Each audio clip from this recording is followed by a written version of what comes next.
Assalamualaikum warahmatullahi wabarakatuh. Perkenalkan, nama saya Muhammad Fajran, NIM C1C019107.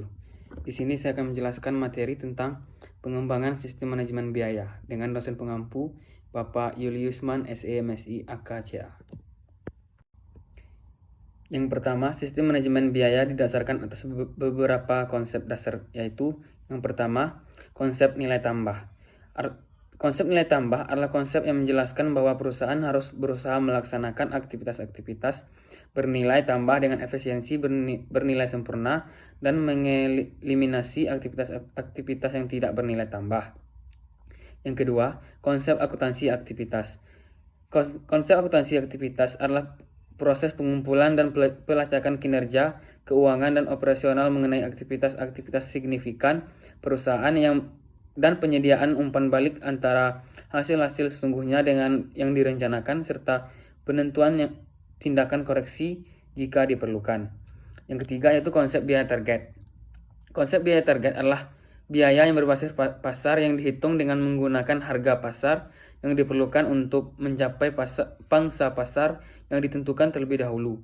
Biaya target sama dengan harga pasar untuk mencapai pangsa pasar laba diharapkan.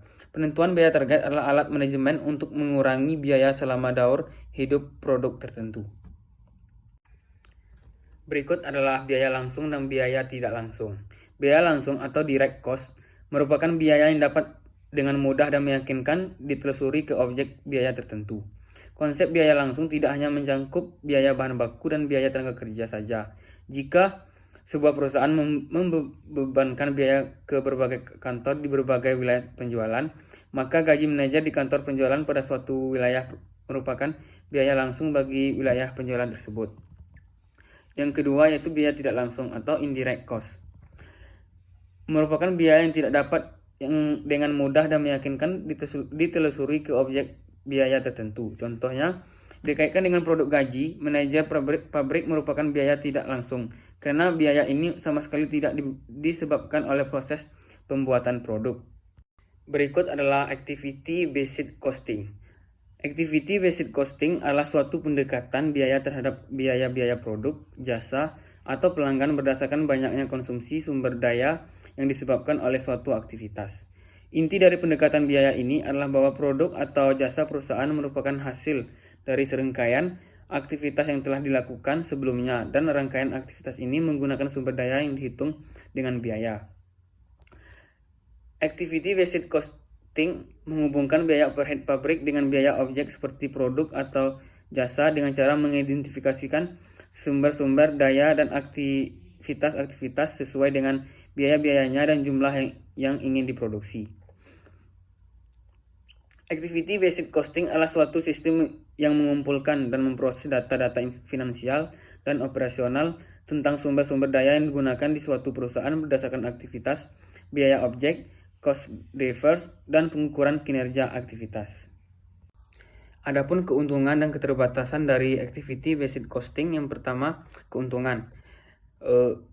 Activity based costing menyediakan perkiraan tentang biaya produksi yang lebih akurat dan lebih informatif yang pada akhirnya akan menuju pengukuran profitabilitas produk yang lebih akurat dan kemampuan yang lebih baik untuk mengambil keputusan strategis dalam hal penentuan harga, lini produk, pelanggan, dan pengeluaran kapital. Yang kedua, activity based costing menyediakan pengukuran yang lebih akurat mengenai aktivitas yang menimbulkan biaya, sehingga para manajer akan terbantu untuk meningkatkan kualitas produk dan peningkatan nilai proses sehingga dapat dihasilkan keputusan produk yang lebih baik, kemampuan mengontrol biaya. Sedangkan keterbatasannya itu yang pertama, allocation. Ada beberapa biaya yang mungkin perlu dialokasikan pada suatu departemen dan pengukuran volume terhadap produk.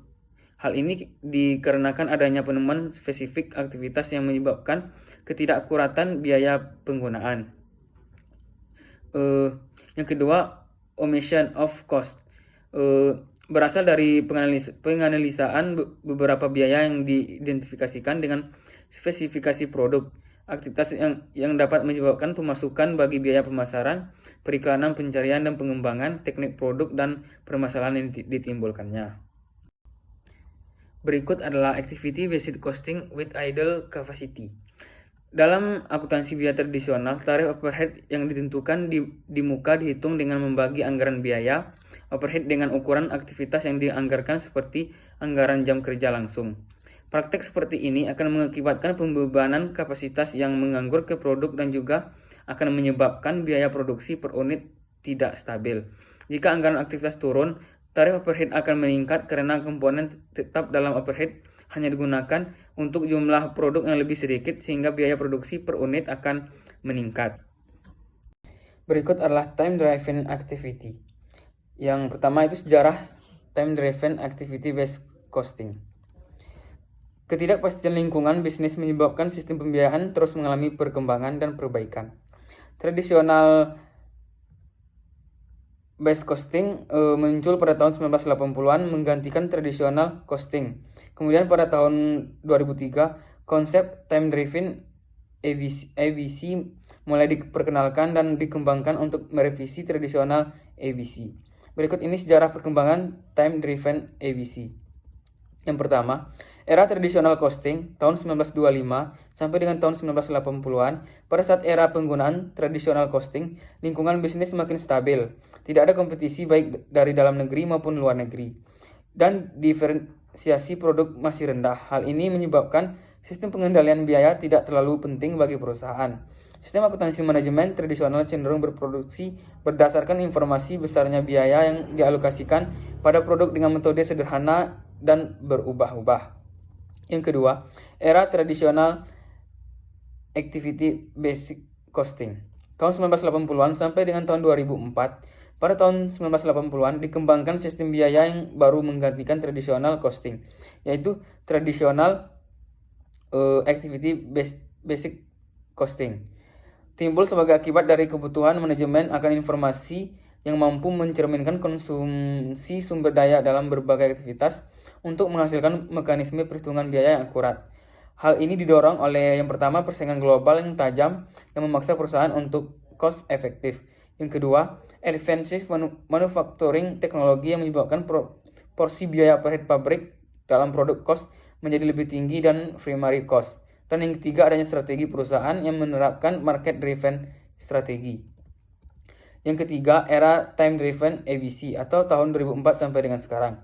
Seiring dengan berjalannya waktu, tradisional ABC menjadi sulit diterapkan pada banyak perusahaan karena menimbulkan biaya yang mahal untuk keperluan wawancara dan survei terhadap sistem ABC. Selain masalah mahalnya biaya untuk wawancara dan survei, masih banyak kesulitan yang timbul dari aplikasi sistem tradisional ABC. Mungkin sekian penjelasan dari saya. Apabila terdapat kesalahan, saya mohon maaf. Saya akhiri dengan wassalamualaikum warahmatullahi wabarakatuh.